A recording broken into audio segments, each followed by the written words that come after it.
তুমি বলেছো রাসূল দেবে না, বলনি দেবে না ওমর,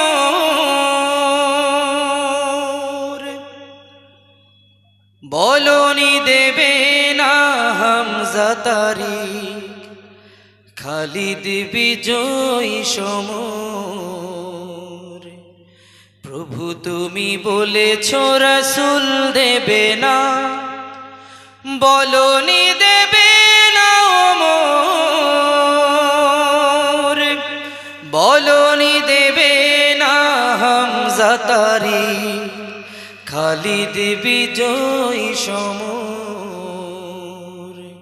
প্রভু তুমি বলেছো রাসূল দেবে না, বলনি দেবে না ওমরের যুগ, রাশেদার সেই খেলাফত, ফিরিয়ে দেবে না আলোর সমাজ, কেটে কেটে আঁধারের রাত। পুনরায় পাঠাও গো ওমর আবার, কাটুক আঁধারে ঘোর, বলনি দেবে না হামজা তারিক, খালিদ বিজয়ী সমর। প্রভু তুমি বলেছো রাসূল দেবে না। আল্লাহ রে ডাক রে বান্দা, আল্লাহ রে ডাক। যখন তোমার কেউ ছিল না তখন ছিলেন তিনি, এখন তোমার সব হয়েছেন, পর হয়েছেন তিনি। সে আল্লাহরে ভুইল না রে মানুষ,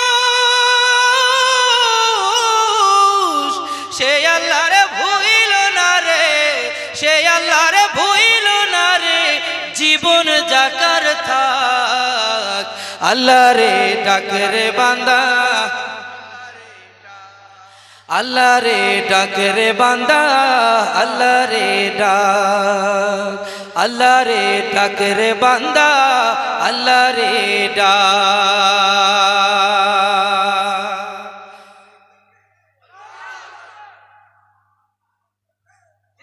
সবাই বলেন আলহামদুলিল্লাহ, জবান ছেড়ে বলেন আলহামদুলিল্লাহ, আর একবার বলেন আলহামদুলিল্লাহ। আমরা আল্লাহর প্রশংসা করব কি করব না? রাজি আছি ইনশাআল্লাহ। আমার ভাইরা, আল্লাহ পাক বলছেন লা ইন শাকারতুম লা আযীদান্নাকুম। আল্লাহ বলছেন বান্দা তুই আমার শুকর আদায় কর, আমি আল্লাহ তোর নিয়ামত আরো বাড়িয়ে দিব। সুবহানাল্লাহ। বাড়িতে গিয়ে বলেন, এই জায়গায় সুবহানাল্লাহ বলে লাভ নাই। কোথায় বলবেন সুবহানাল্লাহ? এখানে বলবেন না বাড়িতে? এখানে কে কে বলবেন একটু হাত তোলেন তো। আচ্ছা হাত নামান। বাড়িতে, বাড়িতে গিয়ে বলবেন কে কে? এবার হাত তুলেন।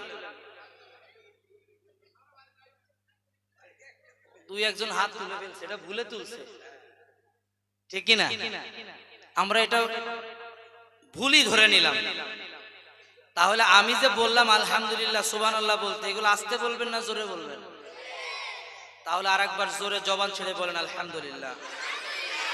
আলহামদুলিল্লাহ। আমাদের মাঠের, আমি কিন্তু আমার জীবনের প্রথম এমন একটা জলসায় উপস্থিত হয়েছি যার চতুর্দিকে জনগণ, মাঝখানে পুকুর। আমার জীবনে এমন মাহফিল কোনোদিন কোথাও যাই নাই। যেখানেই যাই, যেখানেই যাই কোনো না কোনো কিছু দেখি, নতুন কিছু শিখি। আলহামদুলিল্লাহ। আরো জবান ছেড়ে বলেন আলহামদুলিল্লাহ। মাঠের আনাচে কানাচে কিন্তু ভরে গেছে, ভরে গেছে কিনা? বাকি কিছু চেয়ার ফাঁকি আছে। এরা অপেক্ষা করছে যে আমার চেয়ারের ভিতরে কে বসবে, একটু দেখতে চায়। আপনার এই এলাকার ভিতরে আমার মনে হয় এই কয়জন মানুষ, তাই না? আরো আছে মানুষ মুসলমান? আপনাদের এলাকায় মুসলমানের সংখ্যা এত বেশি, আচ্ছা, এই এলাকার মানুষ কারা? তারা একটু হাত তোলেন তো। এলাকার মানুষ, দূরের থেকে যারা আসছেন তারা না, এই এলাকার মানুষ কারা আছেন হাত তোলেন। এই দেখছেন ভাই, আপনার এলাকা, হাত তোলেন, হাত তোলেন। এখানে কয়েকজন? 1 2 3 4 5 6 7 8 9 10, এই 15 16 জন আপনার এলাকার মানুষ ভাই। ও ভাই, আমাদের এলাকায়, আপনাদের এলাকায়, এই এলাকায় যারা মুসলমান আছে এই কয়েকজন বাদ দিয়ে বাকি সবাই হচ্ছে কপাল পোড়া মুসলমান। কপাল পোড়া কি মুসলমান। তারা শুধুমাত্র নামের ভিতরে মুসলমান লাগাইছে, আসলে কাজে মুসলমান। আমাদের বাংলাদেশে একটা গজল আমরা গাই, এটা যদি আপনাদের এলাকার ভিতরে এটা চলবে কিনা জানি না। মুসলমানের ঘরে জন্ম নিলে মুসলমান বলা যায় না, আব্দুর রহিম করিম নাম রাখিলে আসল মুসলমান হয় না। কিছু কাজ করতে হয়, কিছু কাজ ছাড়তে হয়, নইলে মুসলমানের পুণ্য থাকে না। মুসলমানের ঘরে জন্ম নিলে মুসলমান বলা যায় না। নাম রেখেছে ইমান আলী। কি নাম? খালি করে তালিবালি, কথা কয় না। নামাজেরই বললে কথা, নামাজেরই বললে কথা, বলে প্যান্টটা পেশাব মাখা। এমন মুসলমান নাই? সারা সপ্তাহ মসজিদ খালি, জুমার দিনে ঠেলা ঠেলি। কথা কয় না, কথা কয় না, কথা কয় না, ঠিক না? ইমান আলীর কেমন ইমান বুঝতে পারি না, হায় হায়, ইমান আলীর কেমন ইমান বুঝতে পারি না। ইমান আলীর নামটি তাহার, ইমান আলীর নামটি তাহার, ইমান আলীর নামটি তাহার, মুসলমানে মানায় না।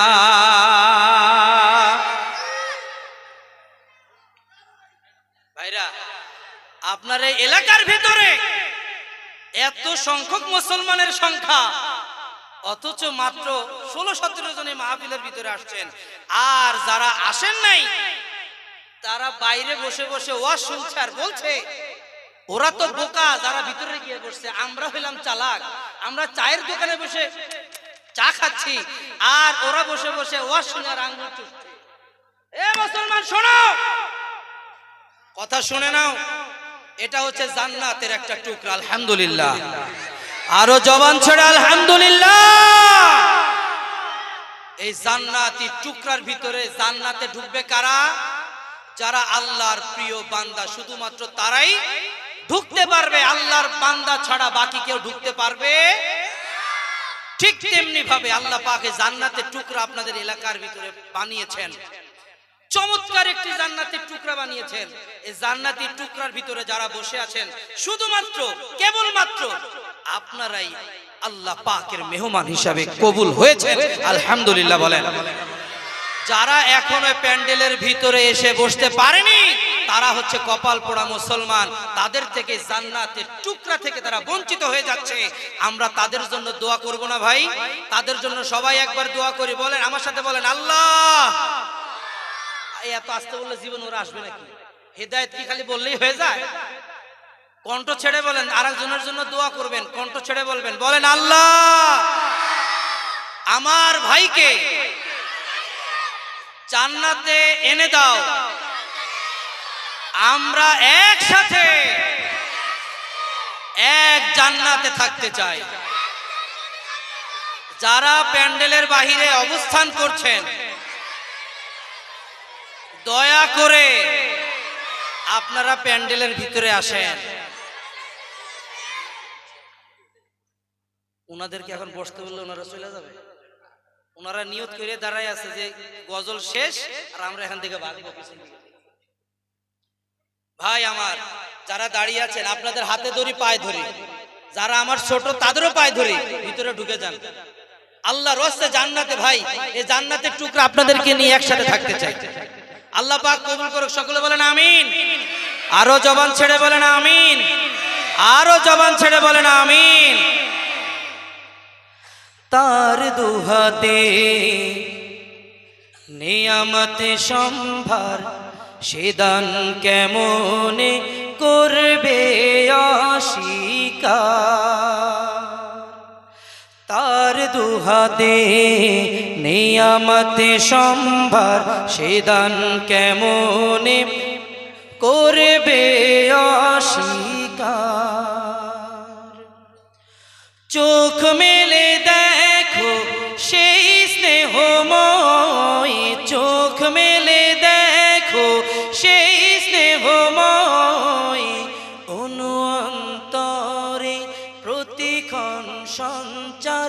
তার দুহাতে নিয়ামতে সম্ভার, সে দান কেমনে করবে অস্বীকার। আল্লাহ পাকের নিয়ামতে শুকর আদায় করা দরকার আছে না নাই? সর্বপ্রথম আমাদের তকদির খুলে দিয়েছেন আল্লাহ পাক। আমাদেরকে হযরত আদম আলাইহিস সালামের উম্মত বানান নাই, হযরত নূহ আলাইহিস সালামের উম্মত বানান নাই, হযরত ইব্রাহিম আলাইহিস সালামের উম্মত বানান নাই। কিন্তু আমাদের প্রতি আল্লাহ পাকের এত দয়া এবং মায়া হয়েছে, যেই আল্লাহ পাক আমাদেরকে আখির জামানার নবী, তাজদার মদিনা, দুলহা মদিনা, পাক নাম, মুবারক নাম, মুতাবারক নাম, নূর নবী, নবী দিগের বাদশা, পয়গম্বর দিগের সরদার জনাবে মুহাম্মদুর মুস্তাফা সাল্লাল্লাহু আলাইহি ওয়াসাল্লামের উম্মত হিসেবে আমাদেরকে পাঠিয়েছেন। এই জন্য আমরা খুশি না বেজার? একটু জবান ছেড়ে বলেন খুশি না বেজার? ও ভাই, হযরত ঈসা আলাইহিস সালামকে আল্লাহ পাক জিজ্ঞাসা করলেন, ও ঈসা, আমি তোমাকে নবী বানিয়েছি, তুমি কি খুশি না বেজার? হযরত ঈসা নবী বলেন, ও আমার আল্লাহ, আমাকে নবী বানিয়েছেন, আমি খুশি। কিন্তু আপনি যদি আমারে নবী না বানায়া, যদি আখির জামানার নবী মুহাম্মদুর রাসূলুল্লাহ সাল্লাল্লাহু আলাইহি সাল্লামের উম্মত বানাইতেন, আমার তকদীর আলো খুলে যাইতো, আমি আরো খুশি হইতাম। হযরত ঈসা নবীর সেই দোয়া আল্লাহ পাক কবুল করে নিয়েছেন, যার কারণে হযরত ঈসা নবী এখন আসমানে রয়েছেন। তিনি আবার দুনিয়ায় আসবেন, কিন্তু নবী হিসাবে নয়, আখির জামানার নবী মুহাম্মদ মুস্তাফা সাল্লাল্লাহু আলাইহি সাল্লামের উম্মত হিসাবে এই দুনিয়ায় আগমন করবে। তাহলে বলেন তো, মর্যাদা আমাদের কম না বেশি? কম না বেশি? আমি যে বারবার কথা বলাতেছি, বিরক্ত হচ্ছেন? আপনারা যে আমার সাথে কথা বলছেন, এই জন্য আমার ভিতরে ইশক তৈরি হচ্ছে। আপনাদের কলকাতা, ইন্ডিয়া বিভিন্ন জায়গায় প্রোগ্রাম করে, আহারে কথা বলতে বলতে মুখ দিয়ে ফেনা বের হয়ে যায়, রুমাল দিয়ে মুছতে মুছতে রুমাল ভিজে যায়, এরপরে কারো সুবহানাল্লাহ বলাইতে পারি না। বাড়ি থেকে নিয়ত করে আসে, হুজুর আপনি বলতে বলতে মইরা যান, তারপরে আমরা সুবহানাল্লাহ বলতে রাজি না। এরকম নিয়ত আপনাদের এখানে কারো নাই, যার কারণে আমি দেখছি সবাই আমার সাথে তালে তাল মিলাচ্ছেন, আলহামদুলিল্লাহ। তাহলে কেমন কেমন ইজ্জত আল্লাহ পাক আমাদের দিলেন, কেমন সম্মান ইজ্জত আমাদেরকে দান করলেন। কথায় কথায় চলে আসে ভাই, হযরত মুসা নবীকে কিয়ামতের ময়দানে আল্লাহ পাক উঠাবেন।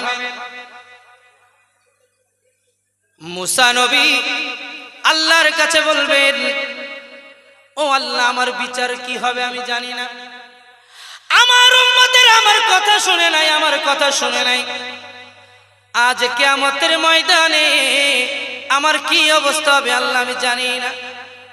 ও আল্লাহ, গুনার দিকে না তাকাইয়া তোমার বান্দা হিসাবে মাফ করে দাও রে আল্লাহ। এবার আল্লাহ বলবেন, ও মুসা নবী, হিসাব নিকাশ করে দেখলাম তোমার গুনাহ নাই, গুনাহ নাই, গুনাহ নাই, তুমি তো আমার নবী, যাও যাও যাও, জান্নাতে যাও।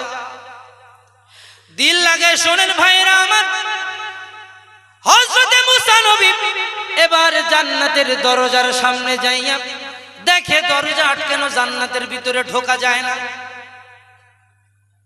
হযরত মুসা নবী জান্নাতের দরজার ভিতরে আঘাত করে শব্দ করে, দরজার জবান খুলে বলে, কে দরজার ভিতরে আঘাত করলেন আপনি।